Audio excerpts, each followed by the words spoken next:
Good evening, everybody.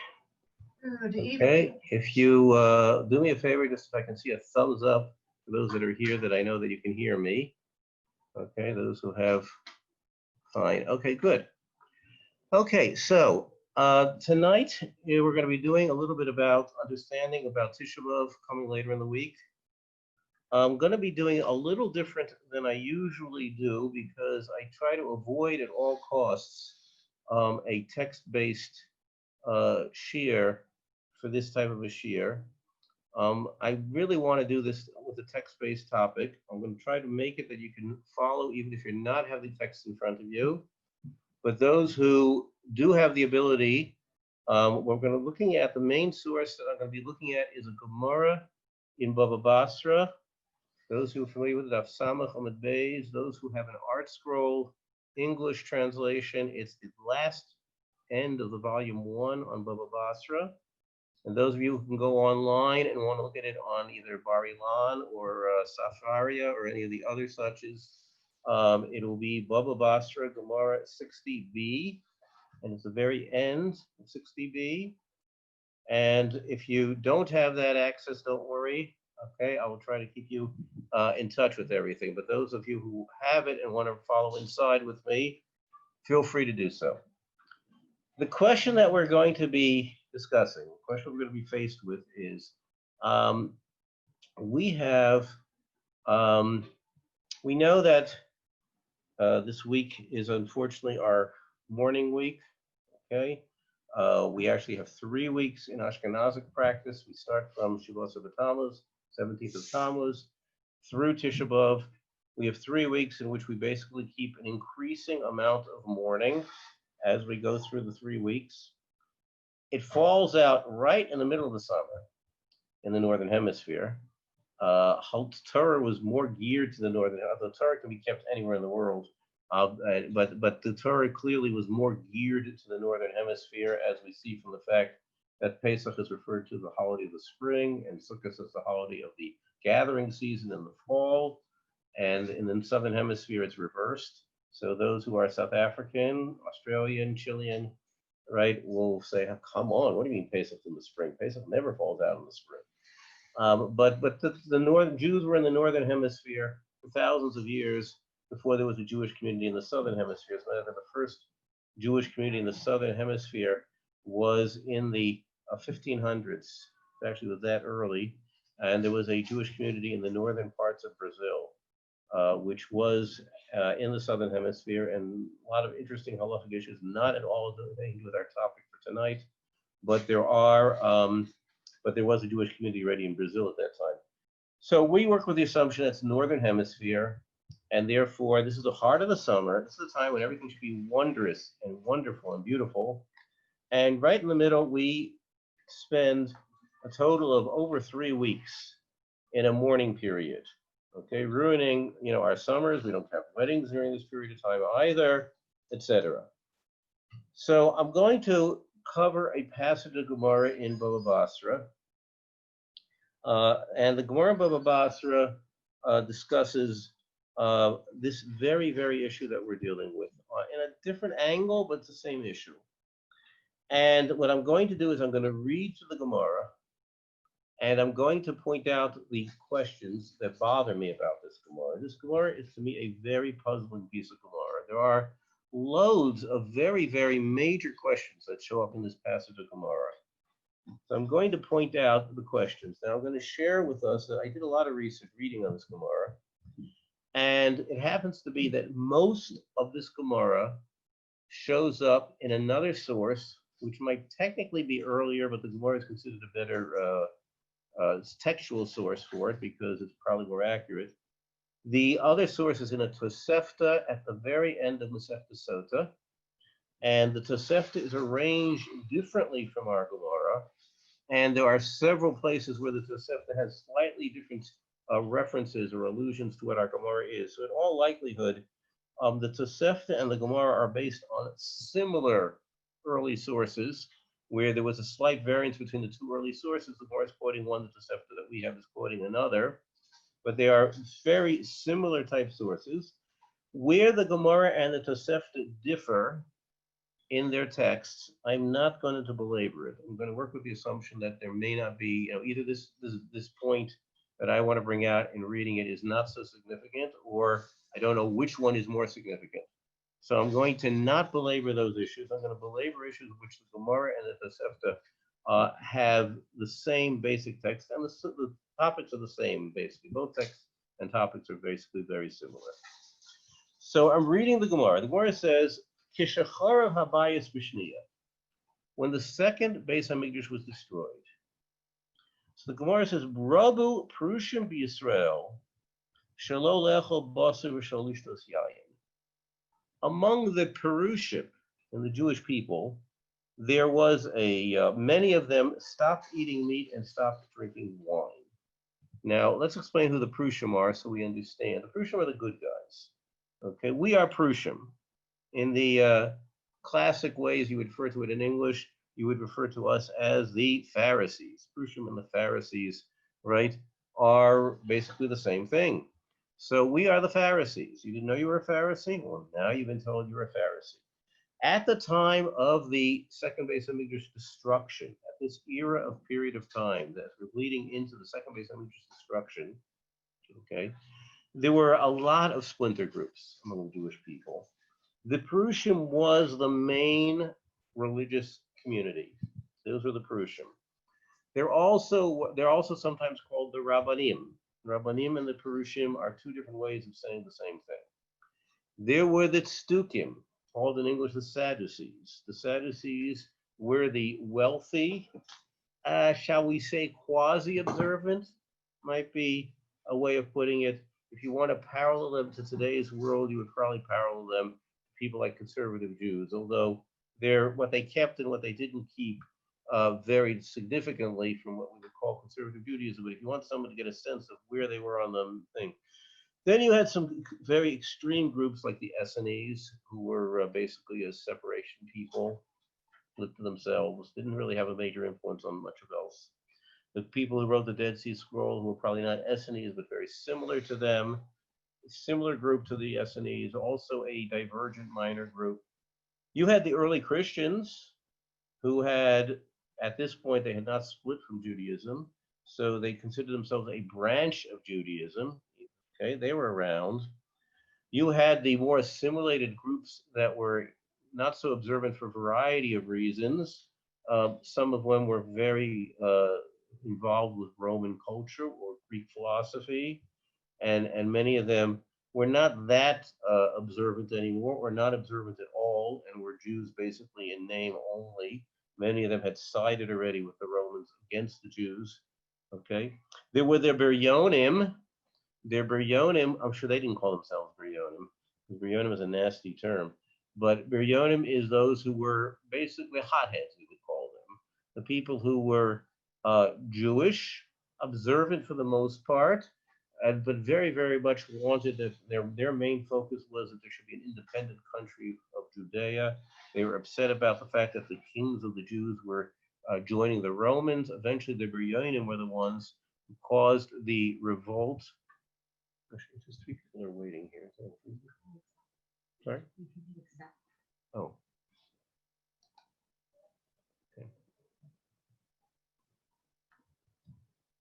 Okay. Doesn't happen automatically. Oh, okay. So how do I know that? Okay. Find out. Okay, sorry about that. Okay, back to this. So the Biryonim, okay, those were the different groups. Now, these were the groups of the Perushim that we have here. There were many Perushim. Okay, among the Perushim, there were many who began to have the practice that they did not eat meat and they did not drink wine. Okay, Nitfel Bahen Rabbi Yeshua. Rabbi Yeshua bumped into them. That's literally what the translation of the term Nitfel Bahen means. He didn't plan this trip. Obviously, he knew that he was going to bump into them sooner or later. Now, Rabbi Yeshua was considered one of the greatest of the rabbinic leaders of the time. At the time of the destruction of the second Beis Hamikdash, Rabbi Yochanan ben Zakkai was the Nasi, he was the head of the Jewish people. Rabbi Yeshua, the religious head of the Jewish people, not the political head. Rabbi Yeshua was one of his disciples. When Rabbi Yochanan ben Zakkai passed on, Rabbi Gamliel, who was descendant from the Davidic line, the Malchus Beis David, was appointed the head of the religious head of the Jewish people in the sea. But Rabbi Yeshua was clearly known by everyone to have been a greater scholar than Rabbi Gamliel, and Rabbi Gamliel accepted that fact. He knew that Rabbi Yeshua was a greater scholar than he was. There were some very great scholars. So the arrangement was that Rabbi Gamliel was appointed the Nasi. He was the head of the religious end, the head of the Sanhedrin, which at this point had been moved to Yavne.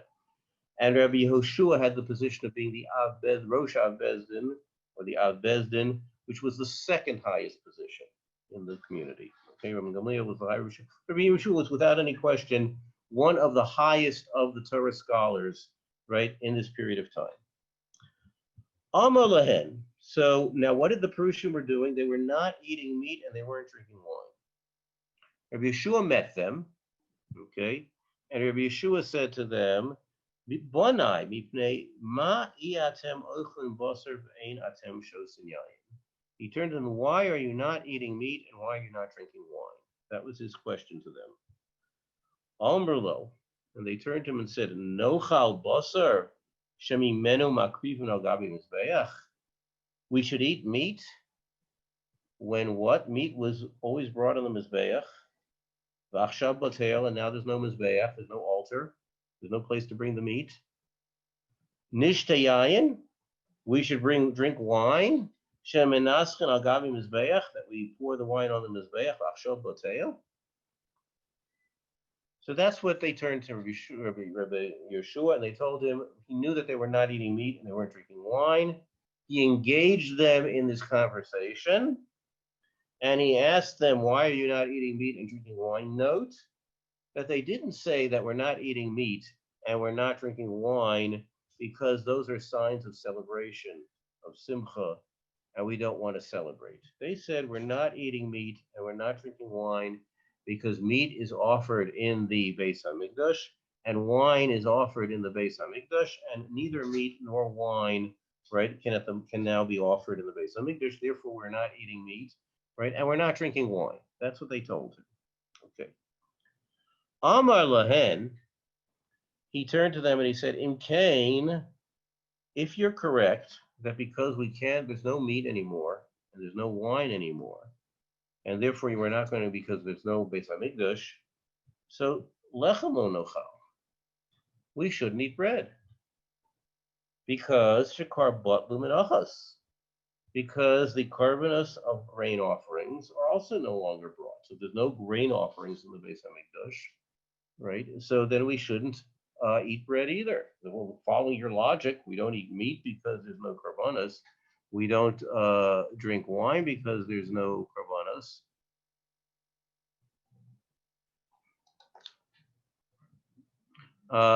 Then we what's it called? There's no meat and there's no wine, right? So how can we bring a korban mincha? How can we eat bread? So which the Gemara answers, or right? They answered him. So if we might parallel this to Marie Antoinette, right? No bread, let them eat quinoa. Okay.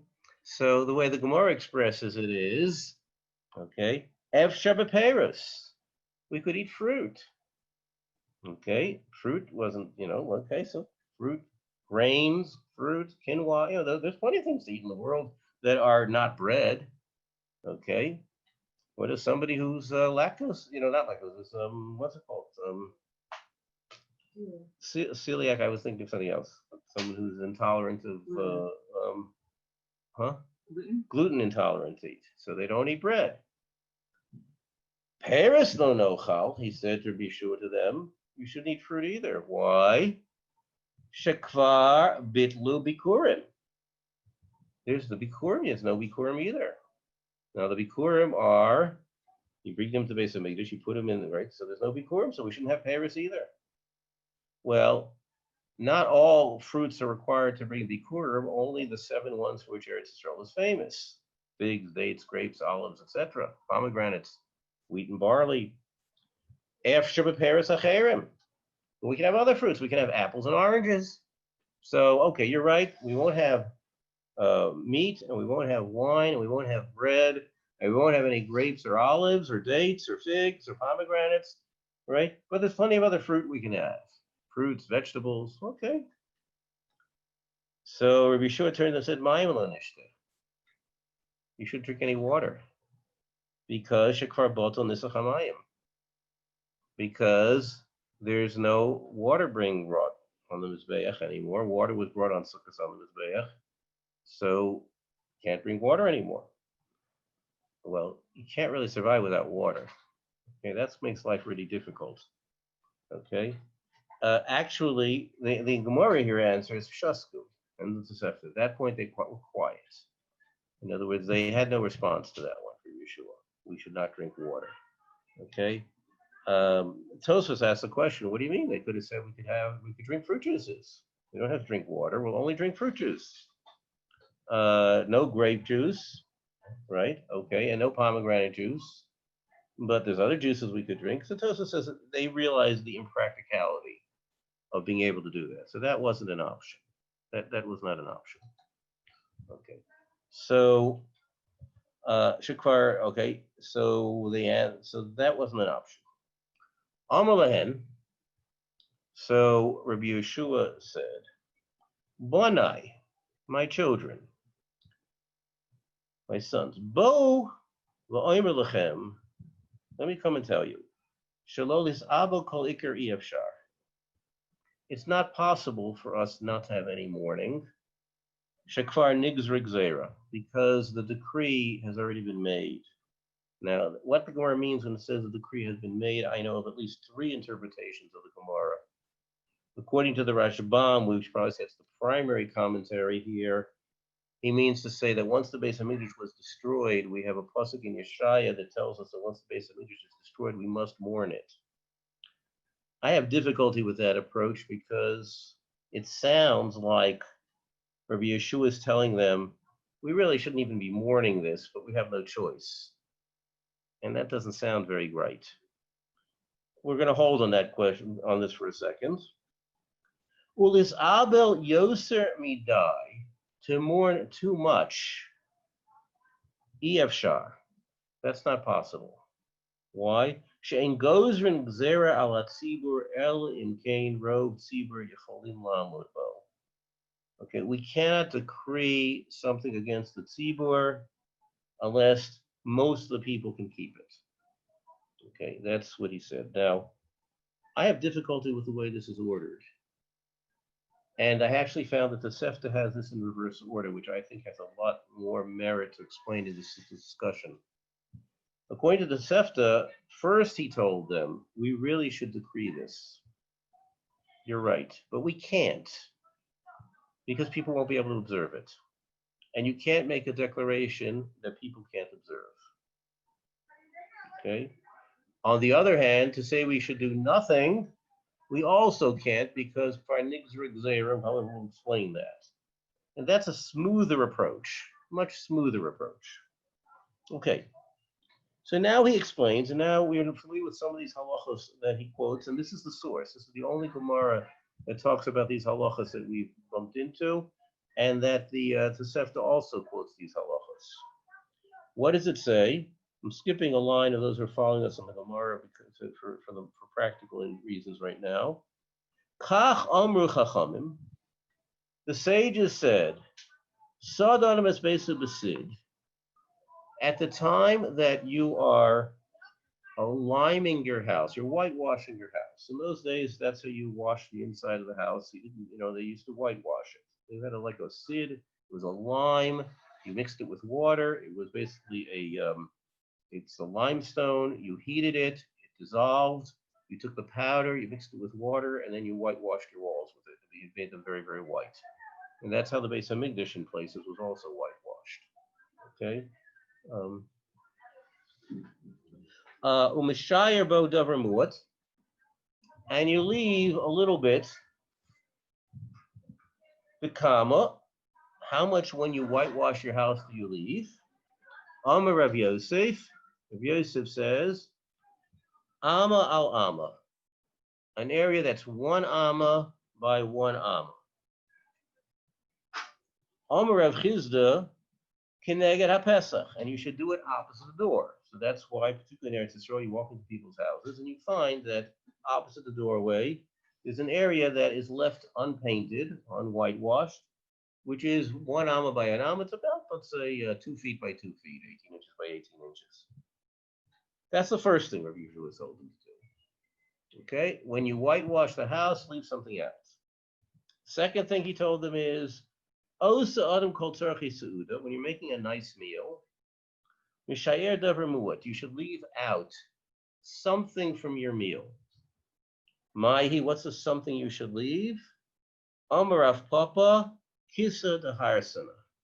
You should leave out, Kisa de Harsana was apparently a delicacy in those days. I would consider it something that requires an acquired taste.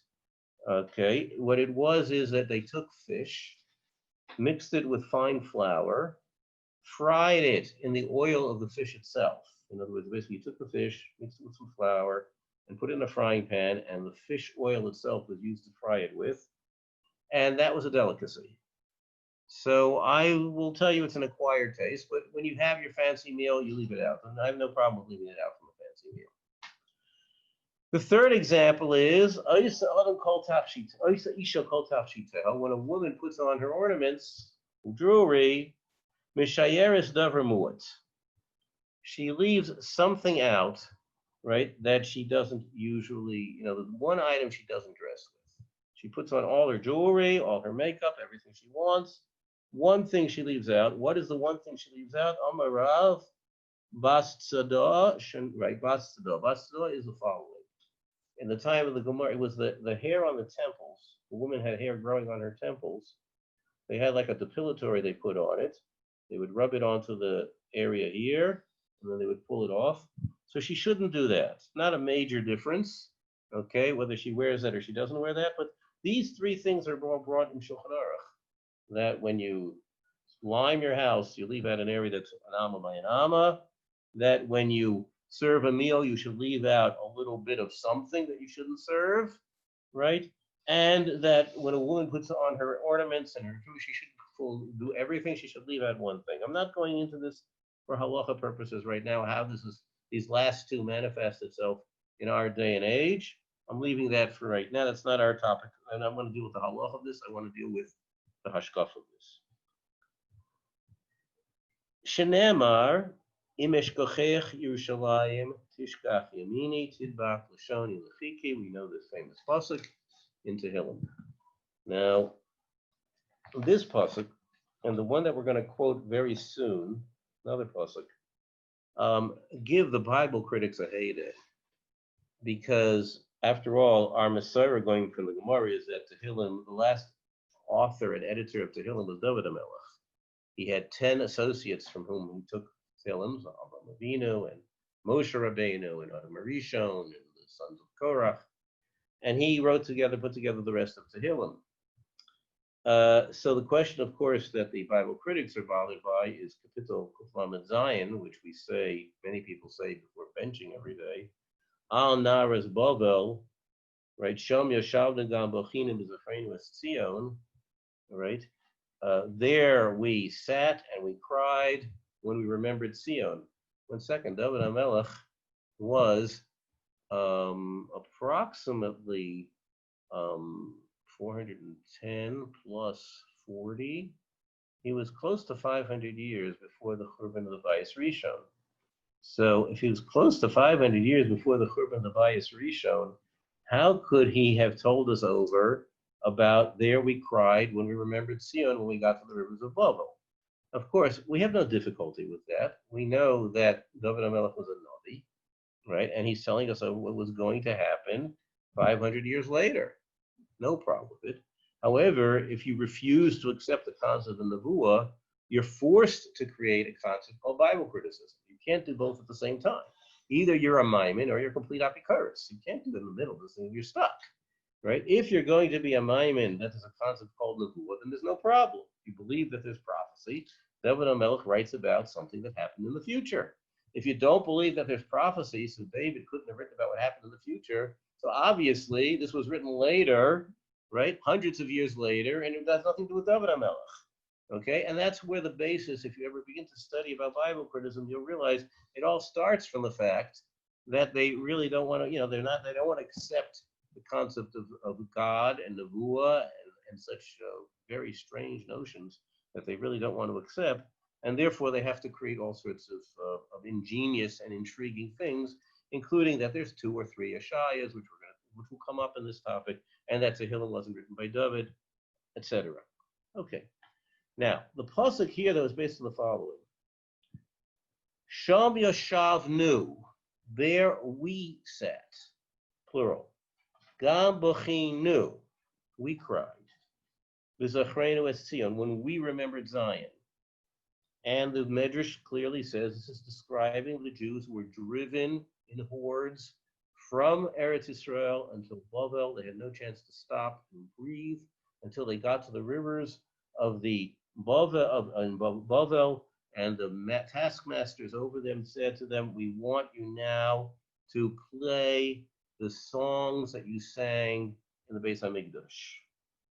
And they told them, right, because skipping ahead a couple of psukim on it, Eich nashir, how can we possibly sing Shir Hashem al admas nechor on a foreign nation? Okay, fine. The next pasuk says, Im eshkochech Yerushalayim tishkach yamini.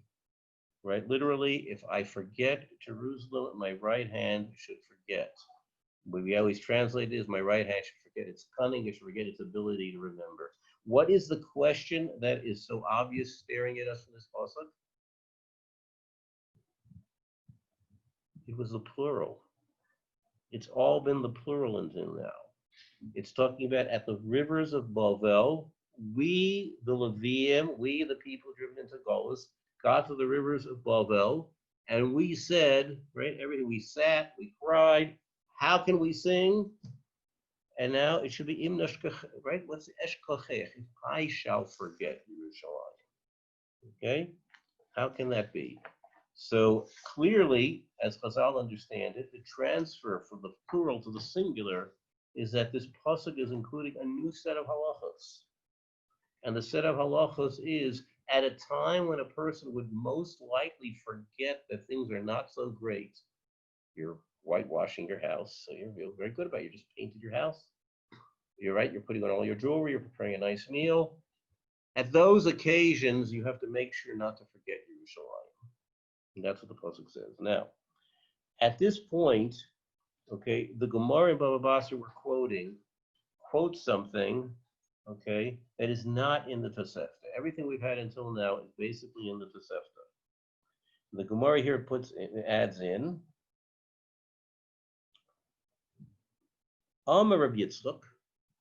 We know what this pasuk is referring to when it continues with Al Rishrosh Simchasi, on the head of my happy day. When is my happy day? They get married. Ze'efer Mekleh Shebarosh Chasan. This is a reference to the fact that the Chasan, right, puts ashes on his forehead.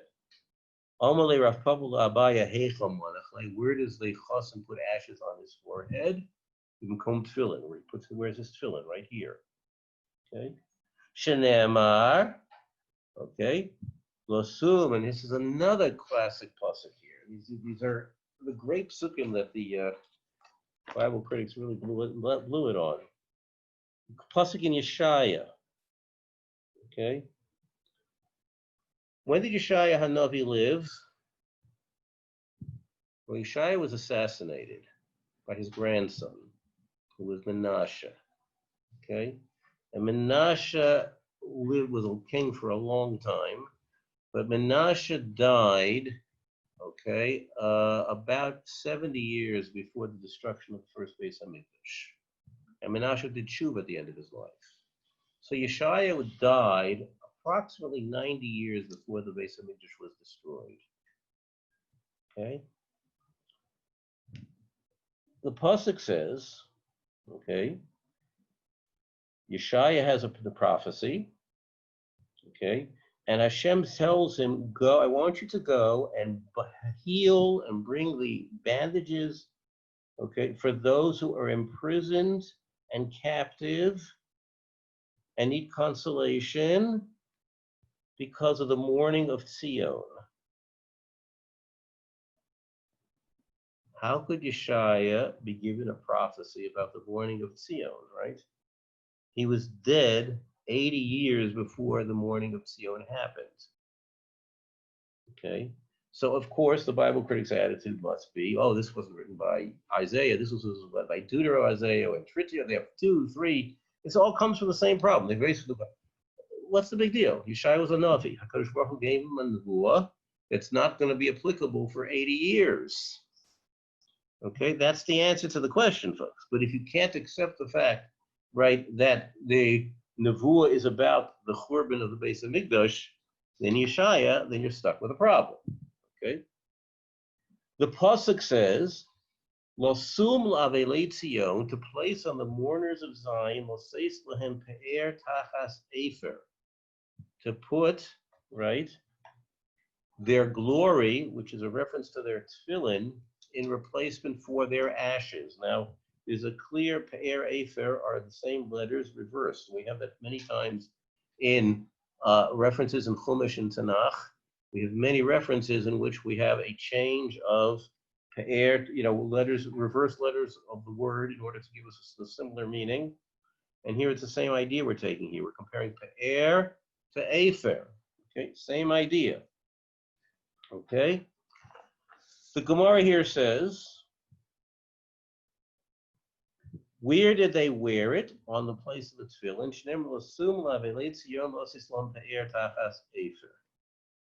Okay, so if I haven't bored you by reading this Gemara yet, I'm almost finished the quotation of the Gemara, but I'm going to ask you point out a question here. Okay, then we're going to go back and understand the Gemara on a deeper level. The question I'm going to ask you is, which Beis Hamikdash was destroyed that Yeshaya is prophesying? Okay, so everybody's muted, but it's the first Beis Hamikdash, obviously. Okay, and what was Rabbi Yeshua's telling them the story about? The whole beginning of the story, which Beis Hamikdash was destroyed that they're mourning and they're not eating meat or drinking wine over? Second Beis Hamikdash. We're out of context 500 years at least. Okay, the whole story begins with, right? Rabbi Yeshua said, right, or the Gemara said, when the second Beis Hamikdash was destroyed, not the first Beis Hamikdash. Okay. Now I'm just going to explain a little technical here. That's a very important answer. Both the pasuk in Tehillim and the pasuk in Yeshaya are talking about the destruction of the first Beis Hamikdash. Okay. The pasuk in Yeshaya is as an allusion to when the first Beis Hamikdash was destroyed. Okay. People could not wear their tefillin; they put ashes in the place of their tefillin, and the chassan, the minig of the chassan, to put ashes on his makom tefillin before he goes to the chuppah, goes back to when? The destruction of the first Beis Hamikdash.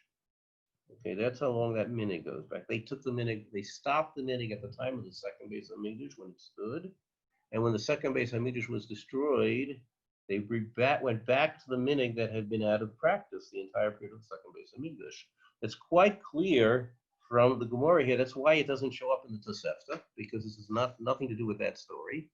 The Gemara in Bavli here in Bava Basra, while it's mentioning this whole event of these three customs that Rabbi Yeshua introduces, right? It also mentions this other custom, right, of putting ashes on the makom of the chassan, which was an old minig. Okay, old minig. Okay. Okay, then we continue. Okay. The Gemara closes here with the following. Call him as Abel a Yerushalayim Zocha v'roy v'simchasa. Whoever has mourns for Yerushalayim will be merit to see its rejoicing. Shenem simchas Yerushalayim. Tanya. Okay, now here it gets very interesting. We're now quoting a brisa. This brisa is also in the Tosefta. It happens to be that this brisa is earlier in the Tosefta than the rest of the story. So they're quoted in the Gemara out of the order in which they are in the Tosefta. Amar Rabbi Yishmael ben Elisha, who was an older contemporary of Rabbi Yeshua. Okay, at the time of the second Beis Hamikdash being destroyed, Rabbi Yishmael was the Kohen Gadol. Okay, he was murdered before the Beis Hamikdash was destroyed. Okay, so Rabbi Yeshua knew him. Okay, but he was dead way before the story, the original story that we were told about. Miyom shechara Beis Hamikdash dinhu shenigzar al atzmeinu sholecho basul lishtos yayin. At the time that the Beis Hamikdash is destroyed, will be a halacha that we should no longer eat meat and no longer drink wine. Ela en gozen gzera ala tzibur, elen keiro tzibur yecholim la'amod bo. We don't declare anything against the tzibur unless they can observe it. Okay, so now I'm going to go back and I'm going to raise some questions and try to develop this. Firstly, in the very, very beginning, let's review the basic storyline here. The Beis Hamikdash, the second Beis Hamikdash was destroyed. Prushim, which is the good guys, among the good guys, right? Among the people who were following Torah and mitzvahs carefully, okay, there was a practice developing that many of them had taken on as what we'll call a minig Klal Yisrael. And starting as a minig, okay, as a minig Klal Yisrael, okay, it started out that what are they going to do? They're not going to eat meat and they're not going to drink wine. Okay, it was that minig, putting aside Rabbi Yeshua's conversation with them, that halachically we may not do such a thing. But on a hashkafa basis, were they right or wrong? Okay, think about that for a second. Okay, think about what Rabbi Yishmael at the end of the discussion said. What does Rabbi Yishmael say? Rabbi Yishmael says, from the time the Beis Hamikdash is destroyed, we should decree that there's no eating of meat and no drinking of wine. And the reason we don't do it is because people won't be able to observe it. Does that mean that Rabbi Yishmael agrees that they were right on a conceptual basis, that that's what we should be doing? Absolutely. He's clearly believing in that, okay? Is Rabbi Yehoshua, the hero of our story, in disagreement with Rabbi Yishmael that that's what we should be doing? There's no evidence that he disagrees with Rabbi Yishmael. He comes to them and he tells them, right, to the Prushim, okay, you have started a practice not to eat meat or drink wine, and I challenge you. Then if your reason is because we have no meat and we have no wine because there's no Beis Hamikdash, then we shouldn't have bread either.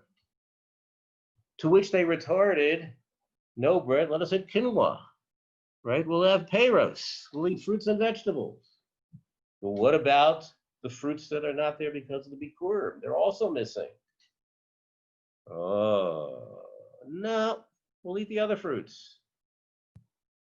What about drinking water? There's no nisach hamayim on Sukkot. You can't drink water anymore. We're stuck. So we have an obvious answer. Who says you got to be all or nothing? Right? The things that we can't do, we can't do.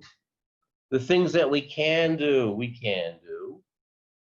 So you think we can't drink water? So we'll drink water.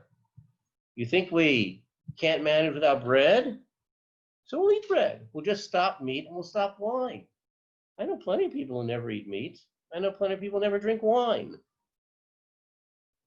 Right? It's doable. We could live without meat. We could live without wine. That's what they want to introduce, that we should not eat meat or wine. And I'm assuming that since in today's practice, we don't eat meat and wine, but we do it on a Seudas mitzvah.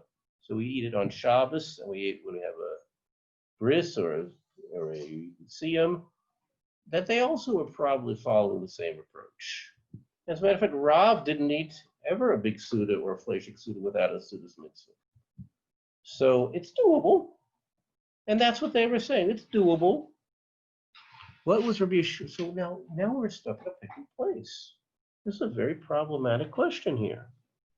We have Rabbi Yehoshua arguing with them, and saying, do not do this.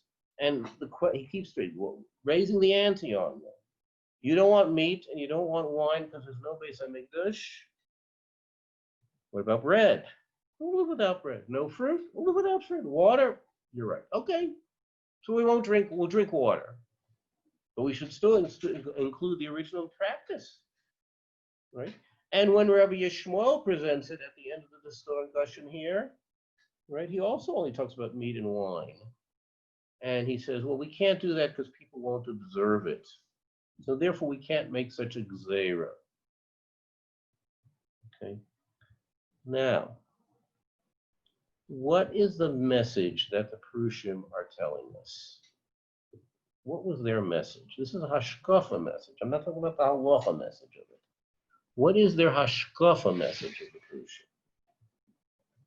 The hashkafa message of the Prushim is that meat and wine and bread and fruit and even water, okay, from the time that we have a Beis Hamikdash existent, everything else that we ever use these is only a tafel to using it in the mikdash. And if there's no mikdash to use it in, we should not use it anywhere.